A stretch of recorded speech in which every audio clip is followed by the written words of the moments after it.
Hello, students, and welcome back to our YouTube channel Math Foundation by Purva. तो आपण quadratic equations ह्या चॅप्टरचे video बघतोय आणि आपण 7 व्हिडिओज ऑलरेडी बघितलेले आहे. आज आपला लेक्चर नंबर 8 आहे. जर तुम्ही याच्या मागचे व्हिडिओ बघितले नसतील किंवा तुमच्याकडून मिस झाले असतील तर ह्या व्हिडिओच्या डिस्क्रिप्शन बॉक्समध्ये मी प्लेलिस्टची लिंक दिली आहे. तुम्ही जाऊन ते सगळे व्हिडिओज बघू शकतात. सो आज आपण सुरू करूया ह्या लेक्चरला. ह्या लेक्चरमध्ये आपण बघणार आहोत formula for solving a quadratic equations. आता क्वाड्रॅटिक इक्वेशन सॉल्व्ह करण्यासाठी वेगवेगळे मेथड्स बघितले आपण. डिफरंट मेथड्स बघितले. मागच्या व्हिडिओमध्ये एक कम्प्लिटिंग द स्क्वेअर मेथड बघितली ज्याच्याने आपण क्वाड्रॅटिक इक्वेशन सॉल्व्ह करतोय. पण एक डायरेक्ट फॉर्म्युला आहे ज्या फॉर्म्युल्याने आपण हे क्वाड्रॅटिक इक्वेशन्स इझिली सॉल्व्ह करू शकतो. सो ही सुद्धा एक टाईपची मेथड आहे. ओके, ह्या मेथडसाठी सगळ्यात पहिले तुम्हाला बघावं लागतं की तुमचं क्वाड्रॅटिक इक्वेशन, जे पण क्वाड्रॅटिक इक्वेशन असेल ते ह्या फॉर्ममध्ये आहे का. फर्स्ट स्टेप काय बघायची की जर दिलेलं क्वाड्रॅटिक इक्वेशन ह्या फॉर्ममध्ये असेल ax² + bx + c आणि a जर 0 नसेल तरच तुम्ही हा फॉर्म्युला वापरू शकतात. आता फॉर्म्युला काढण्यासाठी रूट्स ऑफ इक्वेशन्स हे फाइंड आउट करण्यासाठी फॉर्म्युला काय आहे ते बघूया. x = पहिला फॉर्म्युला आहे -b + √(b² - 4ac divide by 2a. हा फॉर्म्युला आहे x चा और x = -b - √(b²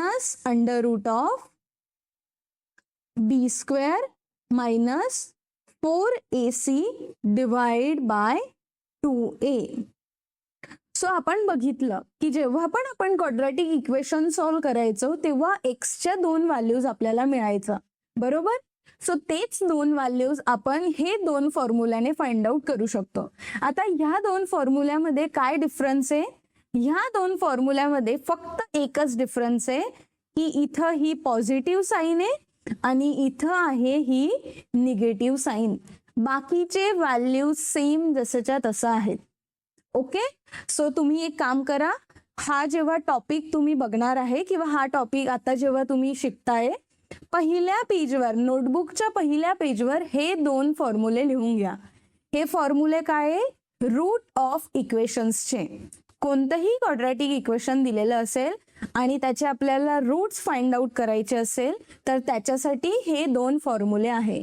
ओके, आता फॉर्म्युले तर आपल्याला समजले की x आपण ह्या 2 फॉर्म्युल्याने फाइंड आउट करू शकतो. पण ऍक्च्युली त्याचं एक्झाम्पल कसं सॉल्व्ह करायचं ते सगळ्यात इम्पॉर्टंट आहे.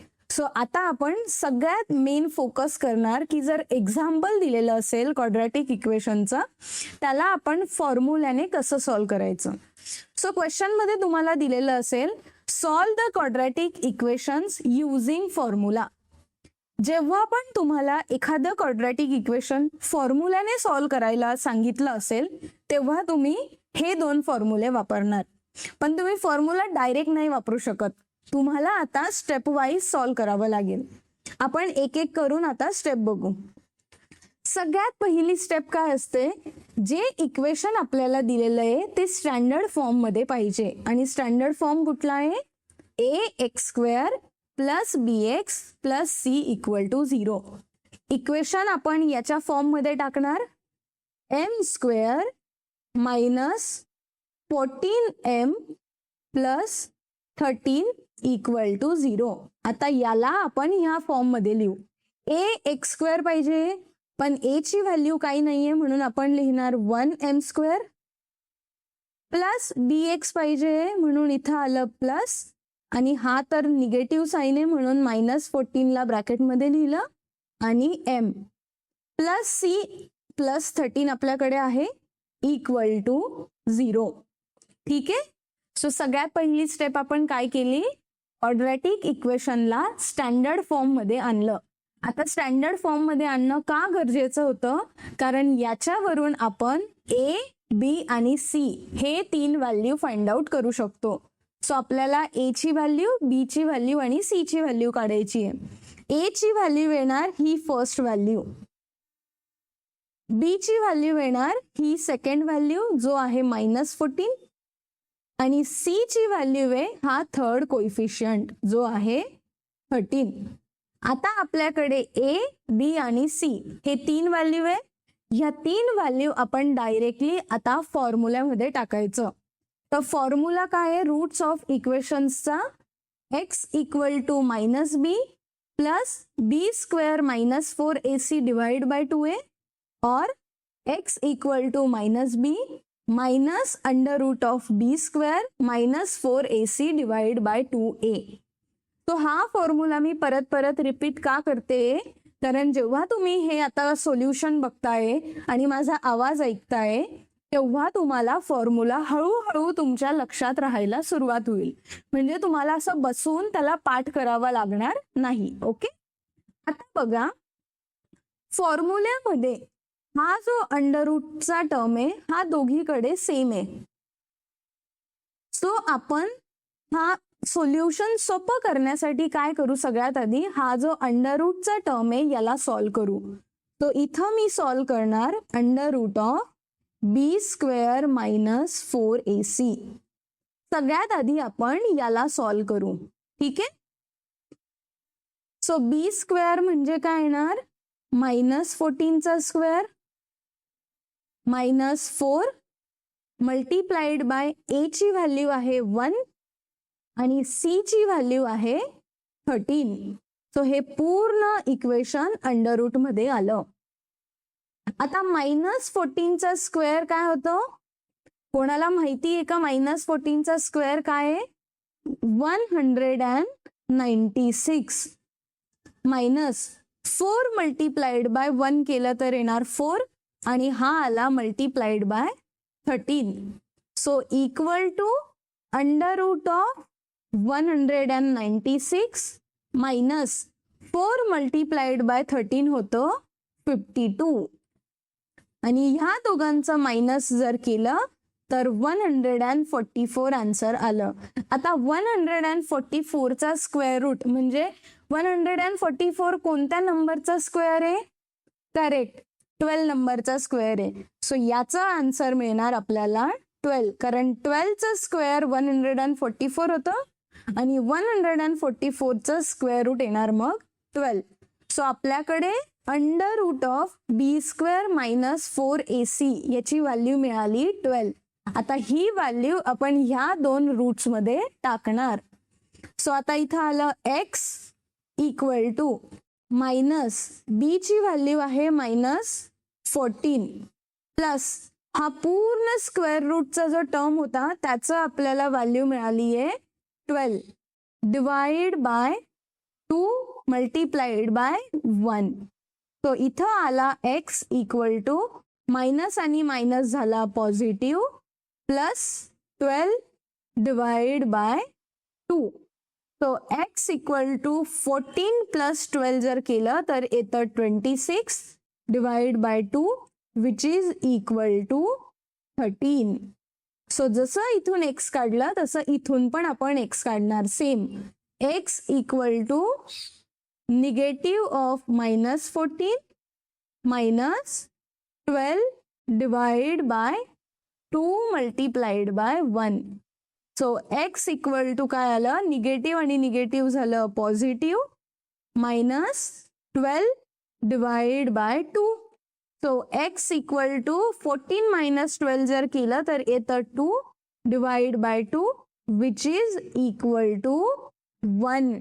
सो आपण इथं फायनल काय सांगणार, 13 and 1 are the roots of equation.